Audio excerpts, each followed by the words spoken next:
बाबा साहब भीमराव अंबेडकर जी की जयंती के अवसर पर पूर्व संध्या पर सरदार पटेल वार्ड में आज यहां पर बाबा साहब की मूर्ति पर हम सारे लोगों ने पुष्प अर्पित कर श्रद्धा सुमन अर्पित किया है।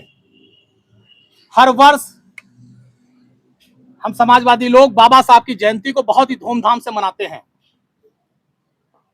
बाबा साहब भीमराव अंबेडकर जी ने आज जो हम सब लोग खुली हवा में सांस ले रहे हैं, तरक्की और विकास के रास्ते पर आगे बढ़ रहे हैं, लोकतंत्र आगे बढ़ रहा है, लोगों को अपनी बात को कहने का अधिकार मिला है, ये सब बाबा साहब भीमराव अंबेडकर जी की देन है।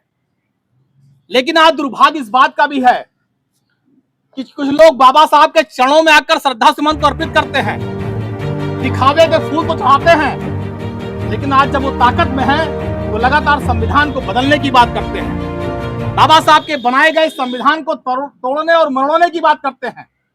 जो बाबा साहब ने संविधान में लोगों को हक और अधिकार दिया है, जो बाबा साहब ने लोगों को संविधान में नौकरी का, आगे बढ़ने का, आरक्षण का, दलित, शोषित, पीड़ित, वंचित समाज को आगे बढ़ने, आदिवासी महिला को आगे बढ़ने का अवसर दिया है, उन सारे अधिकारों से खिलवाड़ करते हैं। इसलिए आज हम लोग इस बात का भी संकल्प ले रहे हैं कि जो लोग पिछड़े, दलित, अल्पसंख्यक, आदिवासी महिलाओं के हक और अधिकार से खेल रहे हैं सत्ता में बैठकर, आने वाले समय में उनको भी सत्ता से हटाकर बाबा साहब के दिए गए अधिकारों को जन जन तक पहुंचाने का काम करेंगे। और मुझे लगता है यही बाबा साहब की सच्ची श्रद्धांजलि होगी, यही बाबा साहब को सच्चा नमन होगा और यही बाबा साहब के संविधान का पालन होगा। बहुत धन्यवाद।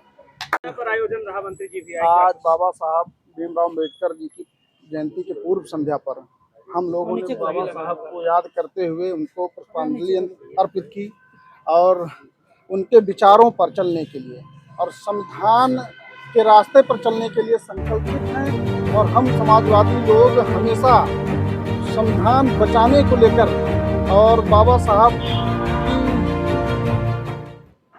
रास्ते पर चलने के लिए हमेशा अग्रसित हैं, संकल्पबद्ध हैं।